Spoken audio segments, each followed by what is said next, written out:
If you guys like the stuff from Endysis, which is the one who did ItPaintsMe, I have either Trail of Stars or Portrait of a Ghost, which are 2 games from them on itch. Portrait of a Ghost?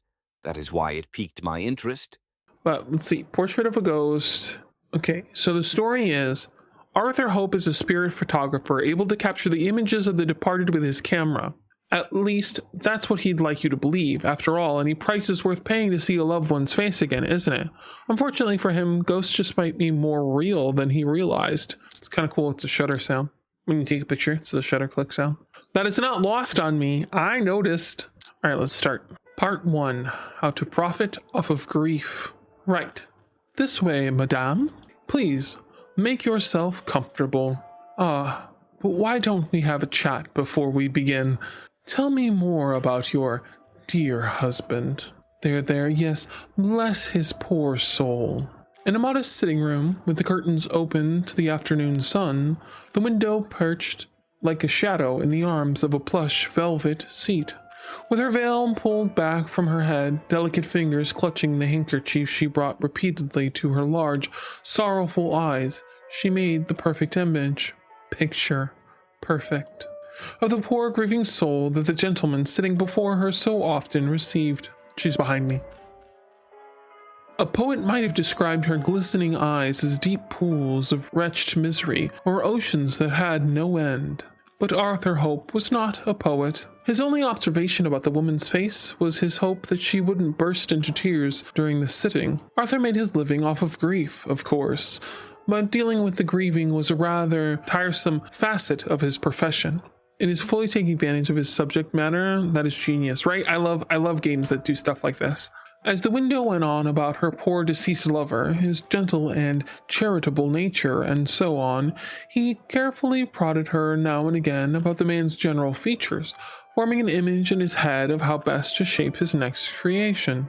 A young man with a lion's mane of bright hair, average height, deep-set eyes. I'm sure I have a plate matching that description somewhere. It's a good thing I had that wig handy. But I'm getting ahead of myself.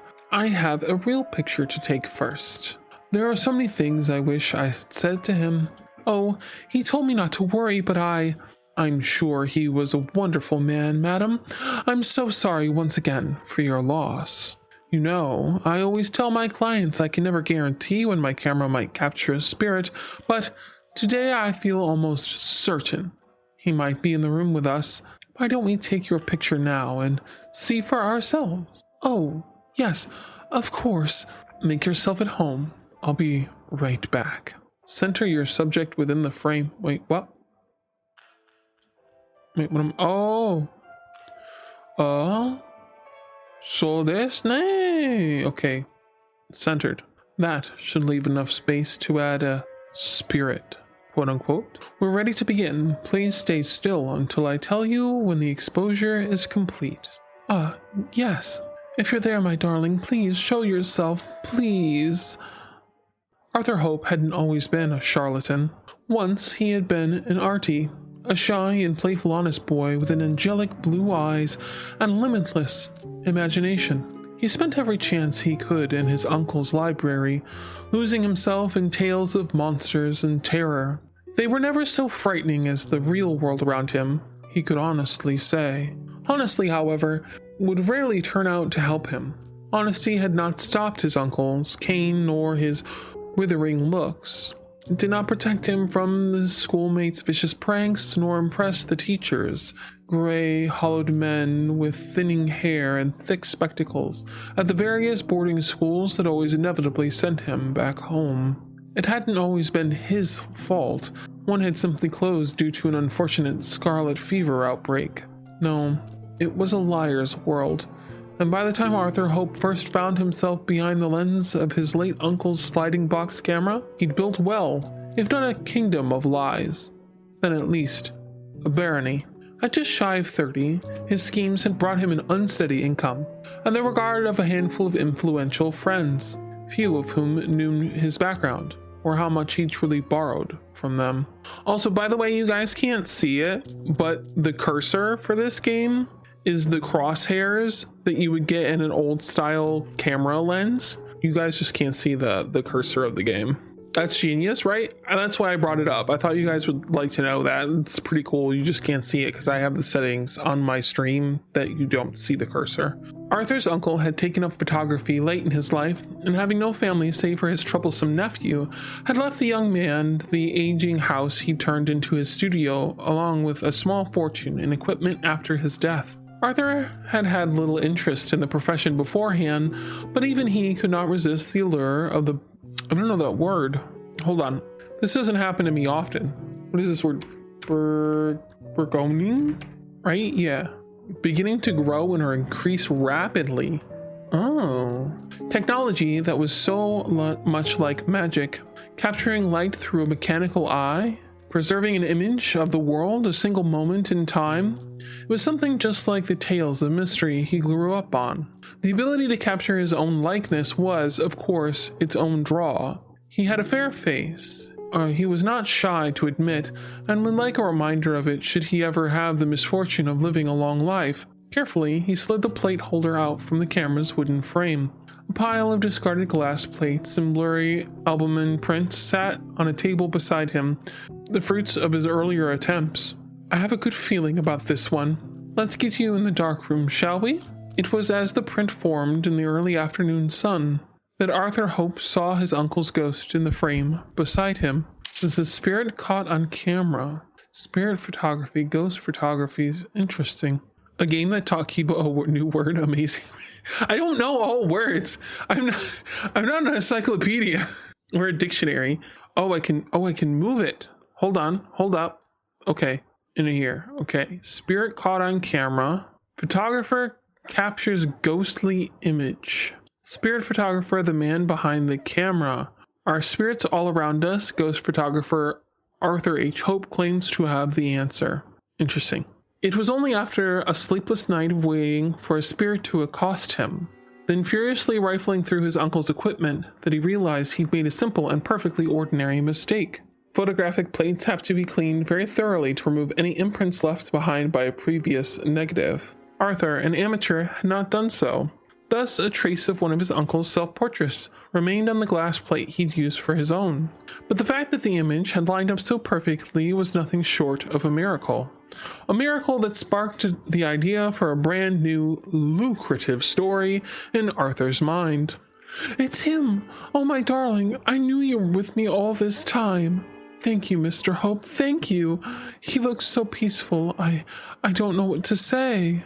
Overwhelmed, the widow began to sob. Arthur patted her back gently.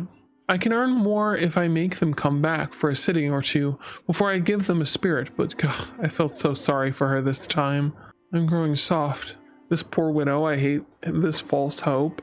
Yeah, not at all, madame.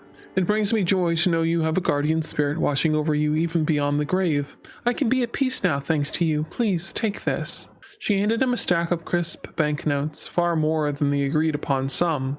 I can't possibly, madame. I insist. Ha, but not a bad use of time, after all. Part 2. Portrait of a Girl. Late in the evening, a knock came at Arthur's door.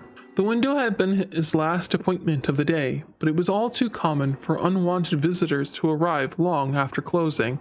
Sometimes it was the press, sometimes an angry skeptic, sometimes a wretched, grieving soul who would beg for his charity. Arthur. Ignore it, headed for the door. I think we should head for the door, because I'm curious what is at the door. Arthur crept down the staircase to the entryway of the old house and quietly approached the door. He carefully looked through the spy hole. Stood there, in the rain, was a girl. She didn't seem to have an umbrella or raincoat. It was a miracle she wasn't drenched thoroughly. Perhaps she'd arrived by carriage? But Arthur hadn't heard one approaching, and none were stopped in the street. Once more, she rapped on his door. Arthur wondered how long she'd been standing there. He decided to... I don't know what to do. Should we ignore her or open the door? What do you guys think we should do with this girl? Open? Alright, we'll open the door. With some hesitation, Arthur swung the door open. Can I help you, miss?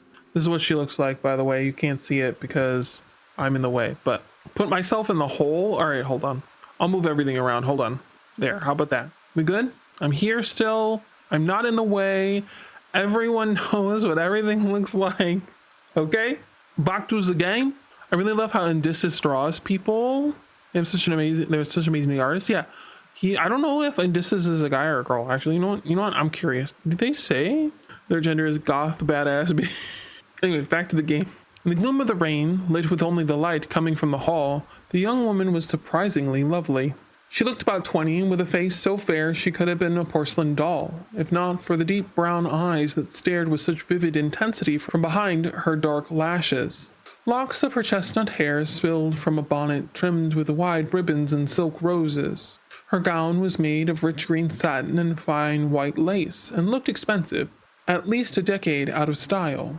The girl clearly came from money, but it seemed that she, or her guardians, had dated tastes. Are you the photographer? Her voice was soft, but did not betray any nervousness. Her brown eyes stared right at him, almost. Arthur felt straight through him. Well, yes, but my friends call me Arthur. I don't wish to become your friend, sir. But if you are indeed who you say you are, then I require your services. Making demands straight away, Definitely a rich lass, perhaps even highborn. In that case, best to hear her out. What can I do for you, miss? You're the photographer, are you not? I need you to take my picture. I'd happy to make an appointment with you, miss, but I can't guarantee a spirit will appear. I don't want anyone or anything else in the photograph. I just need my picture taken. A likely story. She wouldn't be the first to ask for a simple, ordinary sitting, while secretly hoping for a ghost to appear. Well, I'm fully booked for quite a while, but I'd be happy to arrange a sitting. You have no one with you now, so why can't you take my picture? Miss, it's late. Lamplight makes for a poor image, and I'd have to wait until daylight to make the print in any case. Might I also emphasize how inappropriate it is for a young lady to call upon a man uninvited after dark? Please, one picture. It's all I ask. Please. I've been waiting so very long. Ugh, I should. She's clearly a ghost, so I want to hear her out, because this could be interesting for Arthur. Can I at least ask why you need a photograph so badly? There's somebody I must send my picture to. Somebody who I haven't seen in a very long time, who needs to see how I look now, how I've changed. There are plenty of other studios that could accommodate you. None of them would open their doors to me. None of them are like you. There truly is nobody in this world like you, sir. Well, if there's anything I can't resist besides a large purse, it's flattery. And let's admit it, that sweet face isn't an easy one to refuse. Being around sobbing fools all day really has turned me soft. Fine. You've convinced me. Please step this way, miss. Edith Harper. Now I'm in the way. Can I offer you any tea? None, thank you. Please, can we hurry? As you wish. Okay, so we're gonna try and get her. Where is she? Oh, there she is. In the image. So we're gonna like center her like that, right? There we go. We'll need more candles. I can't get an image like this. Technology is awfully inconvenient. You could have come by during the daylight, you know. Oh, with the candles, there's no one there. Where did she go? Are you ready yet? Yes, we can begin now. Ugh, what's come over me? First, I let some arrogant, ill-mannered girl walk over me like a carpet. Now I'm seeing things. We gotta move again.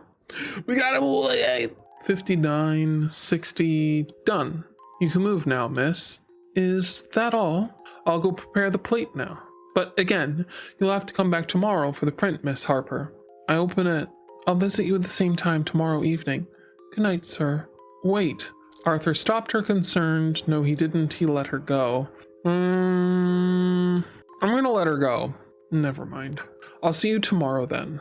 Disregarding his protests, she slipped from the room, through the entryway, and out the front door into the rainy night. She didn't even ask to borrow an umbrella. Damn it, I forgot to discuss payment, too. I like how the characters are drawn. They look nice. There's a sort of antique about them. Yeah, so this is the same artist who did ItPaintsMe, which you can tell from the art style. Well, hopefully she brings enough with her tomorrow. Now, I have to get this plate ready before it dries, but after that, perhaps I'll retire early. It certainly has been an interesting night. That night, Arthur Hope had strange dreams. Part 3, Phantoms. A chill wind rocked the house, rapping against the walls. Figures crept around the edges of Arthur's vision, flickering like flames, hovering like moths.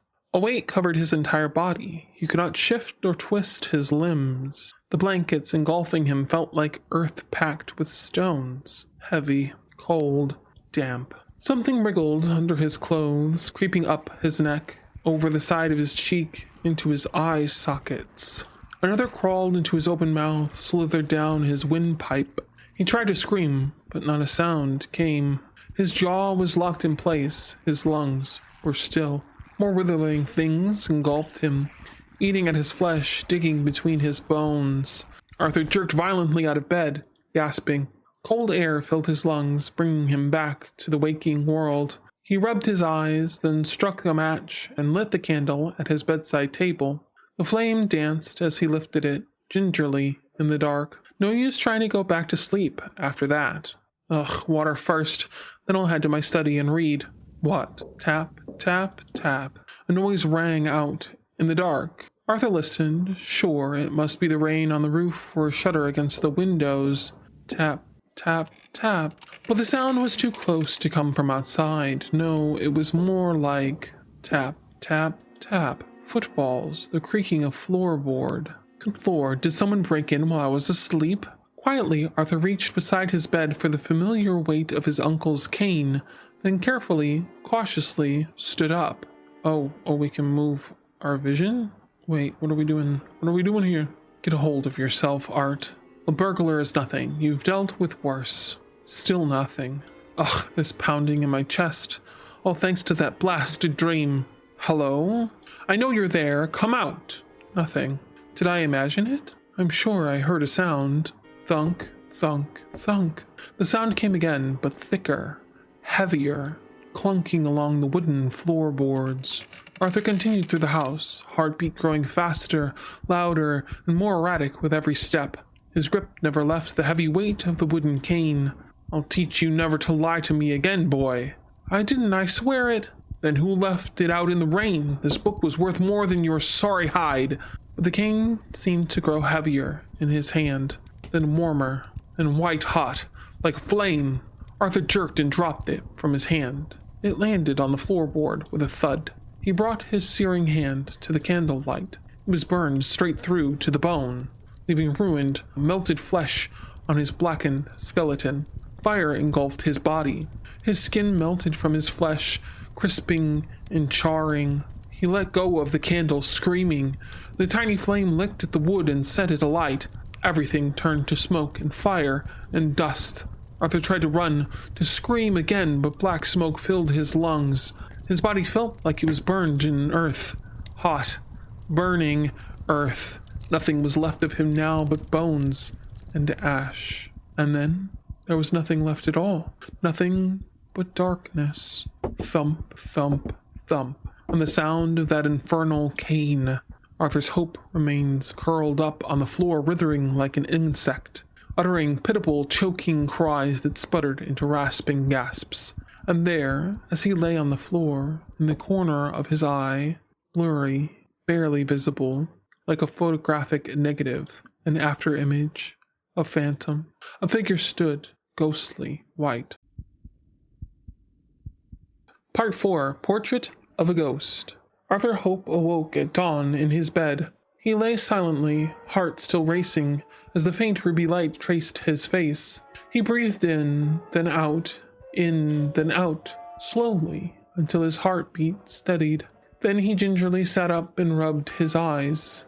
I haven't had dreams like that since the old man. Well, not in a long time. He felt beside his bed. The familiar, terrible weight of that old wooden cane rested in the same spot it always did. A quick look in the mirror as he dressed confirmed that his body and skin remained intact and unburned, and he was none the worse for wear, save for a dark shadow blooming around his eyes. That morning he skipped his usual perusal of the paper and crept into his study, unearthing a pen and ink and an old journal from his drawer instead. Familiar old handwriting and scribbles peeked out from the pages. Why am I so shaken up that I'd return to this? It's a shame no one's invented a camera that can capture dreams yet, but I suppose then there'd be no need for poets. The hours passed by, yet the previous night had left him in such a daze that it was only after he sent off a tearful client in the late afternoon did Arthur remember the strange girl and her odd request. Damn it, it's cloudy out, but there should be enough light to get a print. Arthur carefully set the glass plate in the printing frame, secured a sheet of albumin paper against it, and then closed the case and set it by the windowsill.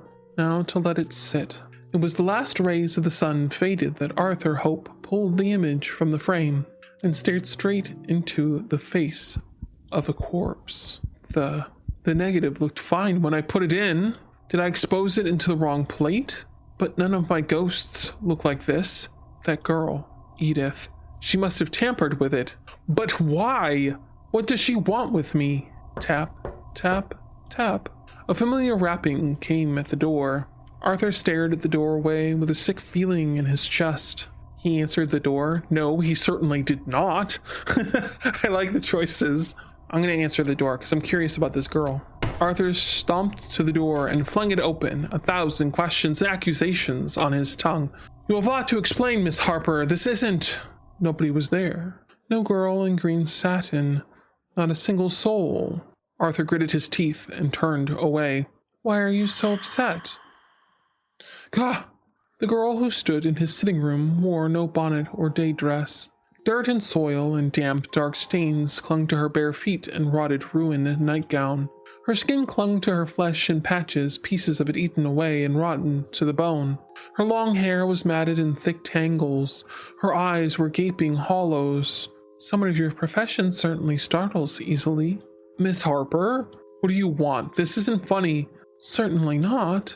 I'd like my photograph, please. What kind of trick is this? You're the ghost photographer, are you not? Isn't that why you agreed to take my picture? You're a ghost? You expected me to be among the living? Did she lose an eye? Didn't she have an eye a second ago and then she lost it? Or am I crazy? Oh, it's back. I'm not crazy.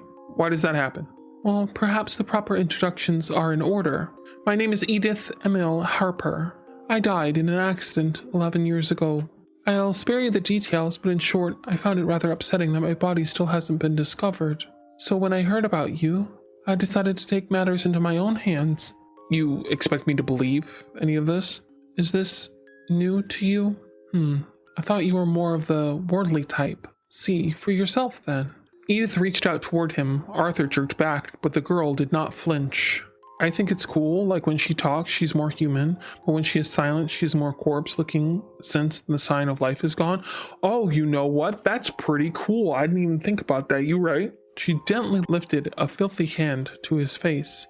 Arthur waited for the feeling of rot in flesh, but the girl's skin was smooth and cold. Ice. Cold. Far too cold and still to belong to something living.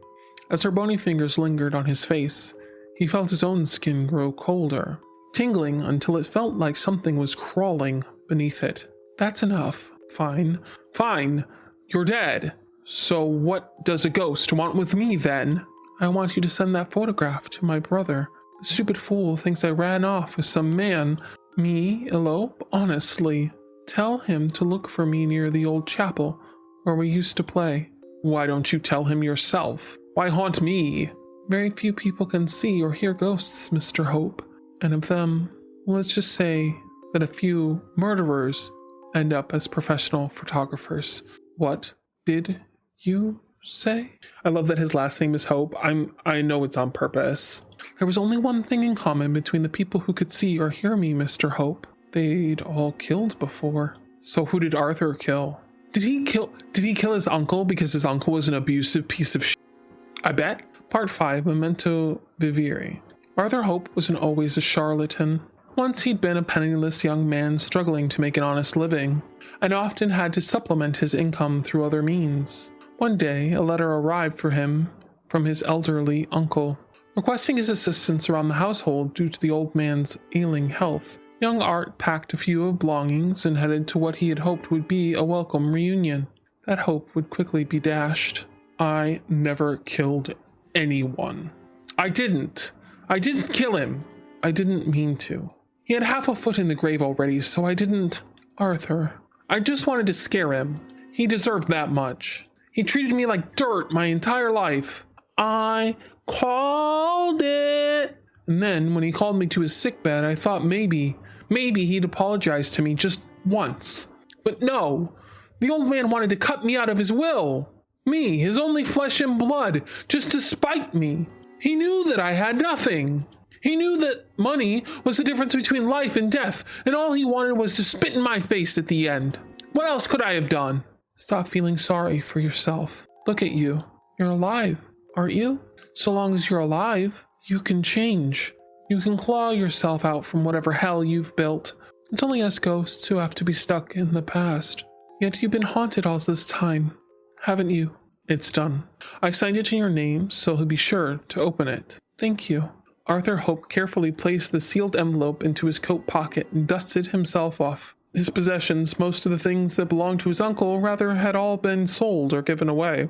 Pale daylight filtered through the curtains onto an almost empty room. The house felt like a ghost of itself. Arthur picked up his worn leather suitcase, packed it with a few belongings he'd first arrived with long ago, and checked that the envelope was still in his pocket. Then he walked down the empty hall. He stopped when he saw the familiar shape of the wooden cane resting against the wall. He briefly picked it up, feeling its weight ran his fingers along its aged surface, then sighed and set it down again. He walked out the front door without looking back, a figure only he could see trailing behind him. What will you do? Start over? Or try to? I need time to sort out my messes. Time away from here. It's not like I have anything tying me to this place. I do wonder, though, if ghosts exist, why didn't the old man ever haunt me? Perhaps he had no reason to stay. Ghosts aren't eternal. They fade away, just like people do. Like what I will, too, is what it sounds like she wants to say. Arthur exited the post office and decided to walk to the harbor. The air was cool and damp. He carefully stepped over the puddles left behind from the rain, weaving between passerby. People rushing here, there, without any break in their monotone lives. But at least they were alive. What will you do? What I've done for the past decade, I suppose. Wander around, see the sights, watch my brother and my nieces. Wait until I get sick of the living world, then see what lies beyond. I see. Well, I guess this is goodbye. Yes, for now, at least. Everybody dies, you know. Perhaps I'll see you again sooner than you think. Farewell, Edith. As the ship pulled away from the harbor, Arthur spotted a familiar face amongst the passengers on deck. Mr. Hope, is that you? Madame, what brings you here? I'm returning home to see my family. I know my dear Samuel wouldn't want me to be all by myself. What about you? I'm doing some traveling. Oh, just a moment. You have a bit of dust on your shoulder. As the young woman's attention was diverted, Arthur deftly slipped a wad of banknotes into her pocket. I wish you all the best, Madame. You as well, Mr. Hope. Take care. He's returning the money, that's sweet. As the widow walked off, Arthur turned his gate and gazed out at the sea. The sky had cleared and the sunlight now sparkled. He stared out at the shore and thought he could see, for a moment, a flash of green standing in the harbor. The next moment, it was gone. Finn. The end! Arthur H. Hope would be arrested and convicted on fraud charges within the next 5 years. It seemed he never could change his old habits. He was unable to complete his sentence, however, as his health would quickly worsen. He succumbed to consumption in a matter of months. His last words were supposedly a name, Edith. Coincidentally, it would be a Miss Edith Amy Harper who would compile the poems he'd written during his short imprisonment and publish them posthumously.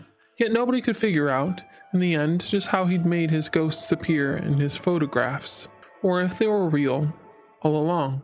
Ending 3. So there's quite a few. Interesting. So that's one of the routes in Portrait of Ghost. I liked that. I definitely like Endysis' stories. Really beautiful. Some of the ghost dialogue made me tear up. Aw.